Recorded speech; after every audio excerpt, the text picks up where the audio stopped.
ശ്രീമന്നാരായണീയം ദശകം 17 ധ്രുവചരിതം ശ്ലോകം 4. ഗജാനന പത്മാർക്കം ഗജാനനമഹർനിശം അനേകദം തം ഭക്താനാം ഏകദന്തമുപാസ്മഹേ. സരസ്വതി നമസ്തുഭ്യം വരദേ ജ്ഞാനരൂപിണേ വിദ്യാരംഭം കരിഷ്യാമി സിദ്ധിർഭവതു മേ സദാ. ഗുരുർബ്രഹ്മാ ഗുരുർവിഷ്ണുർഗുരുർദേവോ മഹേശ്വര ഗുരുഃ സാക്ഷാത് പരം ബ്രഹ്മ തസ്മൈ ശ്രീ ഗുരവേ നമഃ. ഓം നമോ ഭഗവതേ വാസുദേവായ.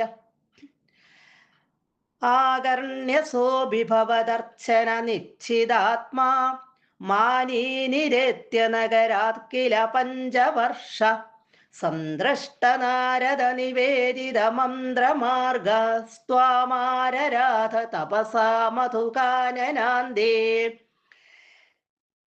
കഴിഞ്ഞ ശ്ലോകത്തിൽ നമ്മൾ കണ്ടു സുരുചിയുടെ ആ ശകാര വാക്കുകളെല്ലാം കേട്ട് വളരെയധികം സങ്കടപ്പെട്ട ധ്രുവകുമാരൻ അച്ഛനാണെങ്കിൽ ഒന്നും മിണ്ടാതെ ഇതെല്ലാം കേട്ടുകൊണ്ട് അവിടെ ഇരുന്നു.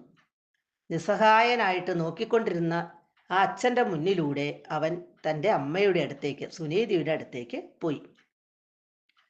സുനീതി കാര്യങ്ങളെല്ലാം അറിഞ്ഞു, അവനെ ആശ്വസിപ്പിച്ചു.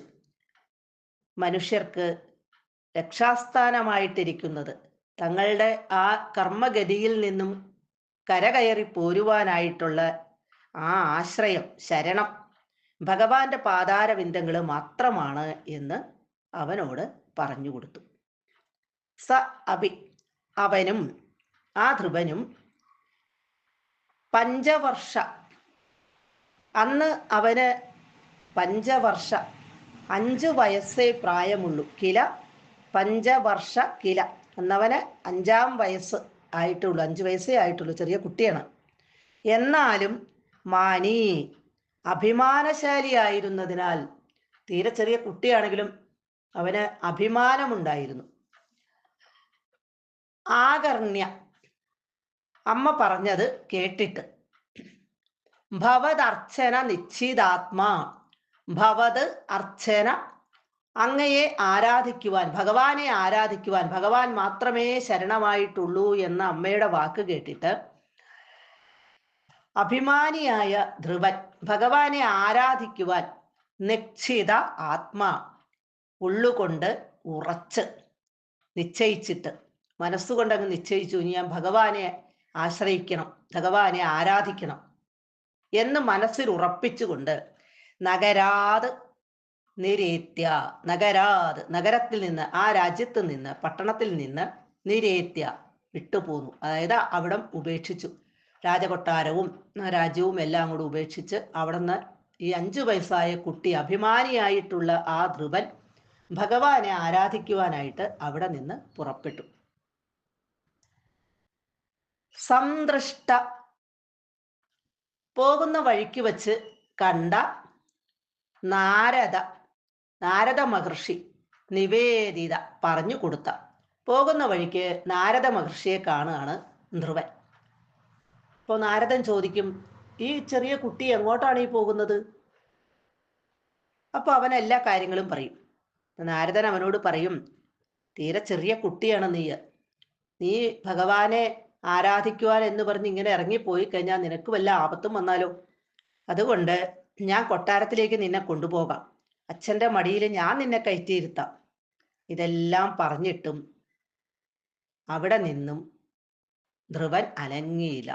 ധ്രുവന്റെ ആ ഉറച്ച തീരുമാനത്തിൽ നിന്ന് ധ്രുവൻ മാറിയില്ല. ധ്രുവം എന്ന് പറഞ്ഞാൽ തന്നെ ഉറച്ചത് എന്നാണ് അർത്ഥം, സ്ഥിരമാണ്. അപ്പോൾ ഉറച്ച ബുദ്ധിയുള്ളവനാണ് ധ്രുവൻ.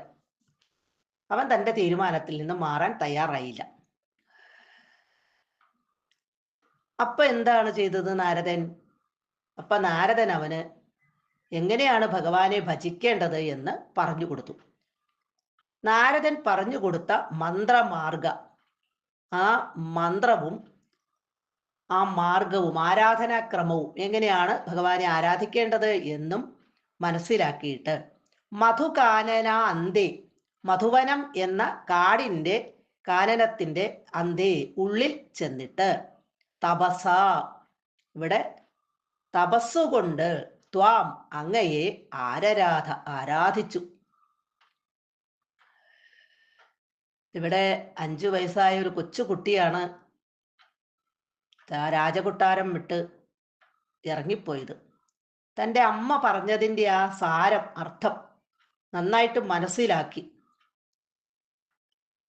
അവൻ ഭഗവാനെ ആരാധിക്കുവാനായിട്ട് മനസ്സിൽ ഉറപ്പിച്ച് അവിടെ നിന്നും പോയി. വഴിയിൽ വച്ച് നാരദ മഹർഷി പലതും പറഞ്ഞ് അവനെ കൊട്ടാരത്തിലേക്ക് തിരിച്ചു കൊണ്ടുവരാൻ ശ്രമിച്ചെങ്കിലും അവൻ തൻ്റെ ഉറച്ച ആ തീരുമാനത്തിൽ തന്നെ നിന്നു. അപ്പോൾ പിന്നെ നാരദൻ ഭഗവാനെ ആരാധിക്കുവാനുള്ള ആ മന്ത്രം പറഞ്ഞു കൊടുത്തു. ഓം നമോ ഭഗവതേ വാസുദേവായ. ഈ ദ്വാദശാക്ഷരി മന്ത്രമാണ് നാരദൻ ഇവിടെ ധ്രുവന് ഉപദേശിച്ചു കൊടുത്തത്. ധ്രുവൻ അത് മനസ്സിലാക്കി കേട്ട് മധുവനം എന്ന കാടിൻ്റെ ഉള്ളിൽ ചെന്ന് ഭഗവാനെ തപസ്സു ചെയ്യാൻ തുടങ്ങി. സർവത്ര ഗോവിന്ദ നാമസങ്കീർത്തനം, ഗോവിന്ദ ഗോവിന്ദ.